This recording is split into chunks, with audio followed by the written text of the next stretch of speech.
Hello，大家好，我係知傳人啦。咁見到個標題咧，都知道今日同大家打啲咩關卡啦。咁就係打呢個嘅蓮花洞嘅雙子啊。咁佢呢一關咧就係呢一隻怪啦，就係呢個嘅火加水合體啦。佢睇下先，帶咩？帶呢個龍喉打。睇下邊個嘅裝好啲先。好，呢個。入關，咁你哋大家又要注意下啦，因為如果用水隊嘅話咧，第3彎咧就會有個牛魔王，咁就陣間就俾大家睇下點打啦。好，咁其實我都未打過嘅呢一關，入 battle 先。咁啱啱就拍下片咧，就錄影就結束咗啊，就當我冇玩過。而家再打一次，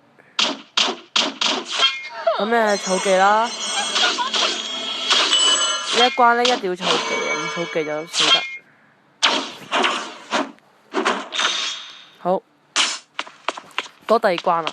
咁就第2關咧就係呢個白骨精啦，咁就係屠城2啦，即係對聖族嘅傷害增加200%啦，即係代表咗咧你即就唔好用呢個聖隊打，比較唔建議啦，因為會俾人秒殺。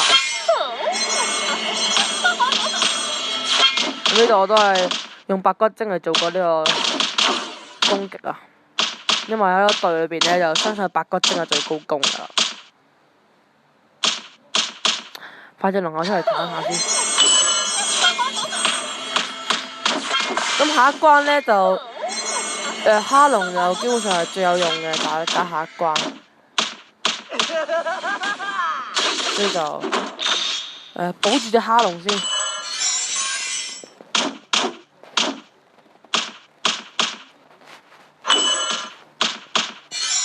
因為下一關咧，如果你普攻3下嘅話咧，就會俾人打，所以就最好就普攻2下。係啦，咁俾下佢哋咧就吞翻啦。如果超過咧連續3下嘅普攻嘅話咧，就會對全體造成15% 嘅傷害啊。所以就大家要留意下呢一點，即係1、2就得啦，1、2、1、2係啦。所以呢關咧就要靠啲普攻2下嘅勇者嚟打。有3下嘅話咧，如果咧就會係咁秒你，咁你就玩唔到啊。好，咁呢一關就應該平安無事咁過呢一關。但係你見到咧有2隻都喺呢個1半血以下，所以都要小心啲。好。咁佢準備死啊！咁我上面都保住咗隻咩先啦。OK。好啦，咁第3彎咧就係咁玩啦。如果你有哈龍啊呢啲嘅話就打哈龍啊。咁呢隻我又唔知點打啦。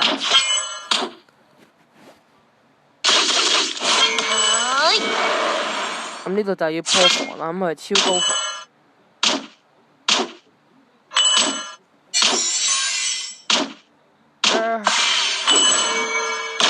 呢個係超高防嘅狀態咁做，都我完全唔知要點。或者呢一關咧可以選擇咧打個北魔入嚟打下。咁我諗住用呢個龍后就秒佢啦，啲大技。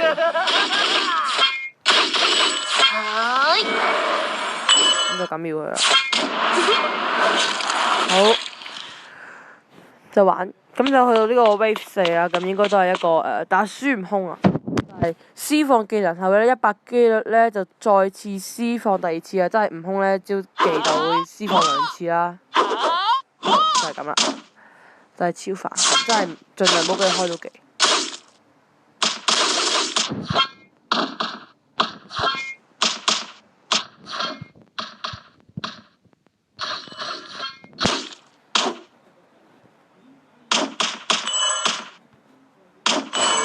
哦，咁呢一彎咧有個制衡啊，就係敵人咧無法進行呢個換位啊，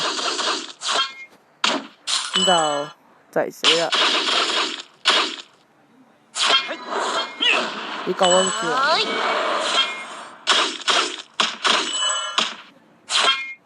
好，隻召喚成功俾我救到啦。咁到第4關啦，第5關啊，講錯咗啊！呢度唔俾我換位。咁咧呢個就係受到嘅技能，所以咧就100% 咧專為生命回復啊！咁就好似我咁樣帶隻龍啦、龍女啊、水龍女過去就得啦。咁陣啊，換翻隻龍女過去先，咁樣好。咁因為咧佢咧就佢個冇特殊技啊，所以就派急普攻咧就唔會有呢個特殊技嘅加成，咁啊令到佢換唔到血。我見到我陣容方面已經死咗一隻㗎啦，咁就零石就難講少少啦，但係5石都有機會。有冇見到呢個水龍女咧？真係幾屈機嘅。好，打埋呢關，咁就到呢個皇關啊。咁呢個係非常之緊湊嘅一個地獄級啊。咁俾大家睇下啲技啊，就係呢個嘅。放出呢個麻痹目標5秒，然之後傳俾其他勇者15秒之後呢，就放出第2個 OK， 真係一個非常煩嘅技能啦，就會鎖住人嘅，咁就30秒後呢，就會鎖晒全部人嘅啦，所以就小心啲啊！我就唔想呢招技非常煩啦，已經鎖咗第1個啦。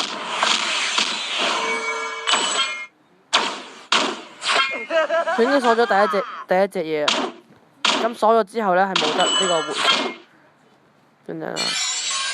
咁我就盡用白骨精嘅秒佢算啦，就無謂浪費太多時間啦。咁佢會麻痹晒所有敵人嘅，所有我嘅人啦，所以就白骨精最尾都會俾人麻痹埋啦。咁就盡快秒佢啦，隻王。好，麻痹晒啦，3隻都。咁呢個時候呢，佢就會變呢個水屬啊。咁其實呢個就係佢唯一嘅特點啦。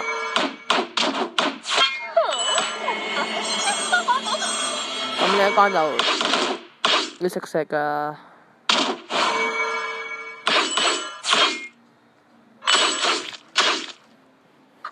好，咁我食1粒石就過呢關佢啦。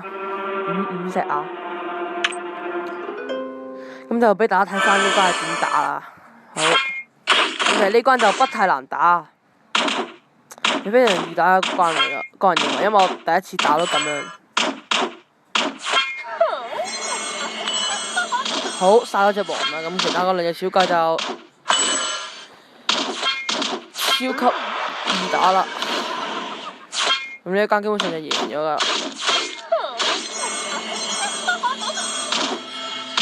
咁我今晚就要諗住踩呢個特5啊，所以就特6啊，所以我要辛苦努力啲打。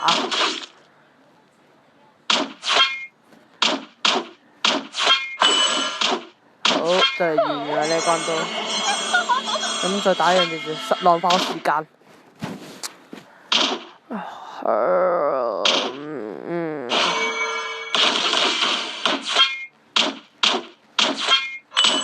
好，打完啦。咁召喚埋呢隻嘢嘅話，就我下一條片就再講啦，因為講打呢個地獄級啊。咁順便會俾大家睇埋佢啲技能啦。好，咁今次嘅時間又係咁多啊，下次再見啦，拜拜。